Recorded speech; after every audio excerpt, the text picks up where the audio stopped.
Bienvenue. Aujourd'hui, nous poursuivons le récit de la biographie du noble prophète Muhammad sallallahu alayhi wa sallam.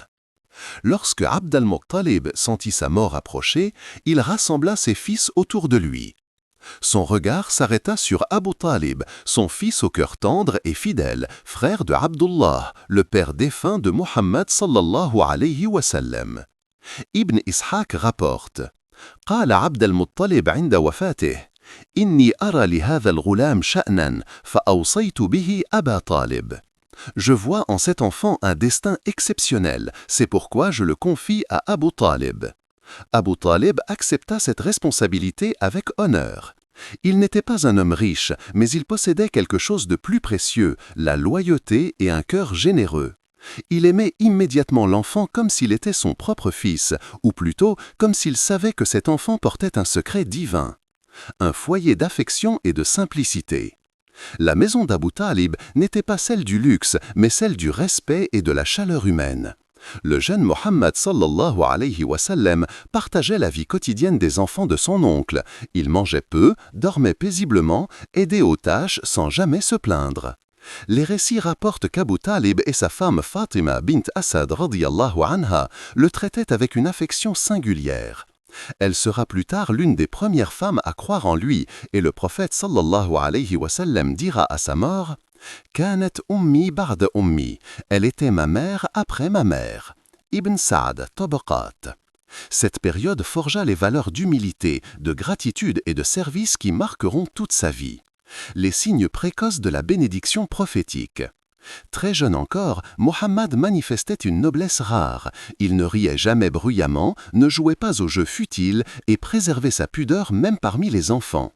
Abu Talib observait souvent en silence ce comportement inhabituel et disait à son entourage: « Inna libna akhi hadha li sha'nan 'aziman. Mon neveu aura un destin immense. » Une bénédiction semblait accompagner la maison depuis que l'enfant y vivait.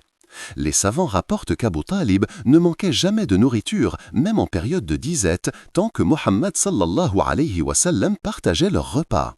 قالوا كان إذا أكل معهم شبعوا وإذا لم يأكل جاعوا. Ibn Kathir السيرة النبوية. Cette bienveillance paternelle, cet amour simple et discret furent pour le jeune prophète sallallahu alayhi wa sallam un refuge après les pertes successives qu'il avait connues. Sous le toit d'Abu Talib, il apprit le courage, la loyauté et la patience, les vertus qui feront de lui plus tard le modèle des croyants. Les années passèrent dans une atmosphère de modestie et d'apprentissage. Dans la maison d'Abu Talib, Muhammad sallallahu alayhi wa sallam devint un jeune garçon discret, réfléchi et serviable. Il observait plus qu'il ne parlait et ses paroles étaient toujours justes. Ibn Ishaq rapporte: كان لا يشترك في لهو الصبيان ولا يلهو به الغلمان. Il ne participait pas aux jeux des enfants ni à leurs distractions bruyantes. Même dans sa jeunesse, il se distinguait par un comportement d'une dignité silencieuse, empreinte d'une gravité lumineuse. Il inspirait le respect, non par l'âge, mais par la noblesse naturelle de son être. Le jeune berger de la Mecque. Vers l'âge de 10 ans, Muhammad sallallahu alayhi wa sallam demanda à son oncle la permission de travailler pour aider la famille. Il devint berger, gardant les troupeaux autour de la Mecque pour quelques pièces à peine. Dans un hadith authentique, il dit plus tard: Ma min nabiyyin illa waqad ra'a al-ghanam. Il n'est pas un prophète qui n'ait gardé les troupeaux. Al-Bukhari. Ce métier, humble mais noble, lui apprit la patience, la solitude et l'observation, des qualités essentielles à celui qui allait un jour guider les hommes. Sous le soleil brûlant du Hijaz, il méditait sur la nature, le ciel, la beauté du désert et la perfection silencieuse de la création. Ibn Kathir note: Il apprit à connaître le rythme de la nature, la douceur du calme et la valeur du silence. C'est dans ces heures de contemplation qu'il forma sa vision intérieure du monde, loin des idoles et des superstitions de Quraysh. Une jeunesse sans tache. À la Mecque, la jeunesse était souvent synonyme de vanité, de jeu et de passion. Mais Muhammad resta pur de tout excès. Il ne participa ni aux fêtes idolâtres, ni aux distractions des jeunes Qurayshites. Un soir, raconte-t-il lui-même, il voulut assister à une fête de mariage avec d'autres jeunes. Mais avant d'arriver, il fut pris d'un sommeil profond qui dura jusqu'au matin. Lorsqu'il se réveilla, tout était fini. Ce fut une protection divine.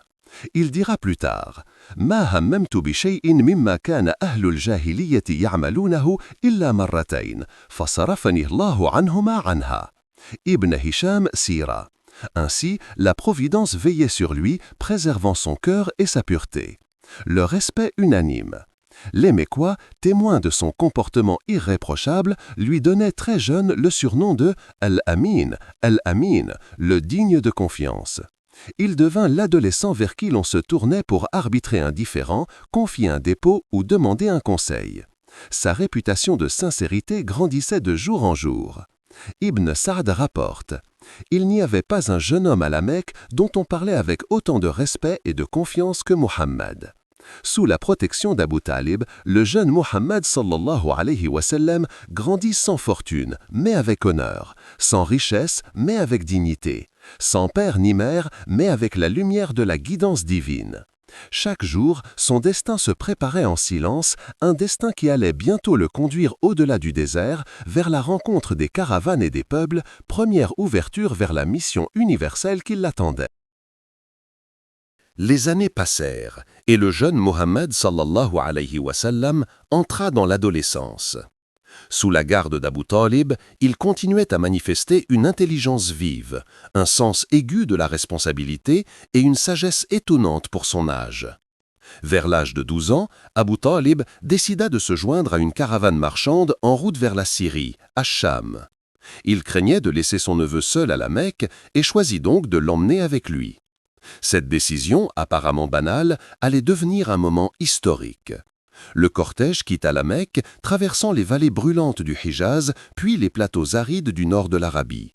Les caravanes koraïchites faisaient ce voyage 2 fois par an, au Yémen l'hiver, en Syrie l'été, suivant les itinéraires tracés par leurs ancêtres. Le Coran rappellera plus tard cette habitude. لإيلاف قريش إيلافهم رحلة الشتاء والصيف.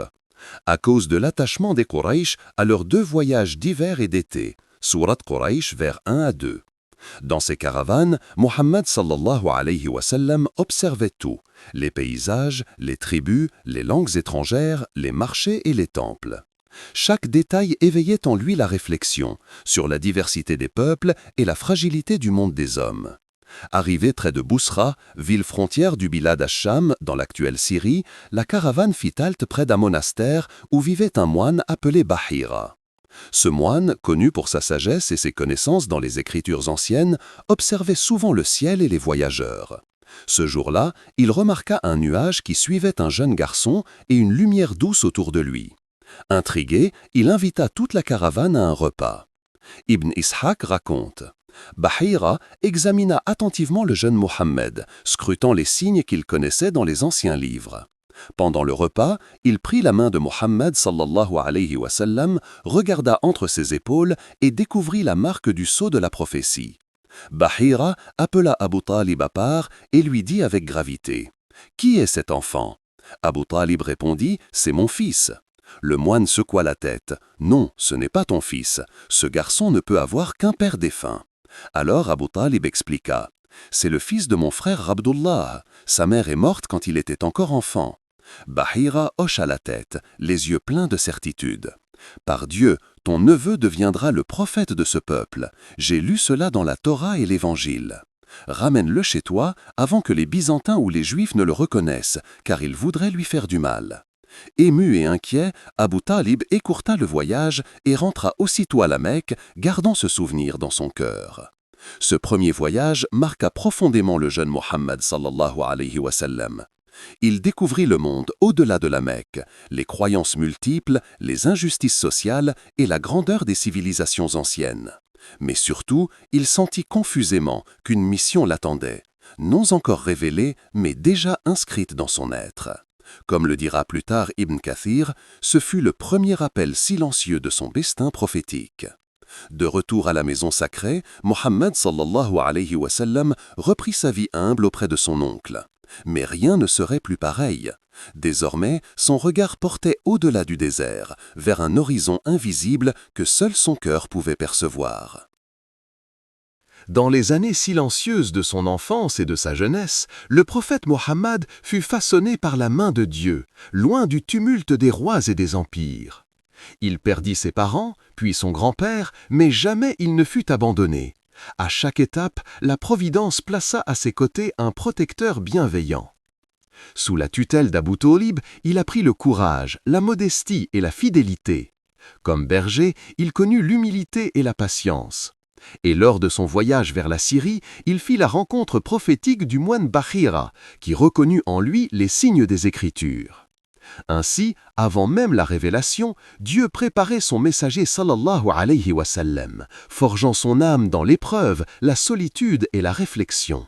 Rien ne fut hasard, chaque perte, chaque voyage, chaque silence participait à la naissance du plus grand guide de l'humanité.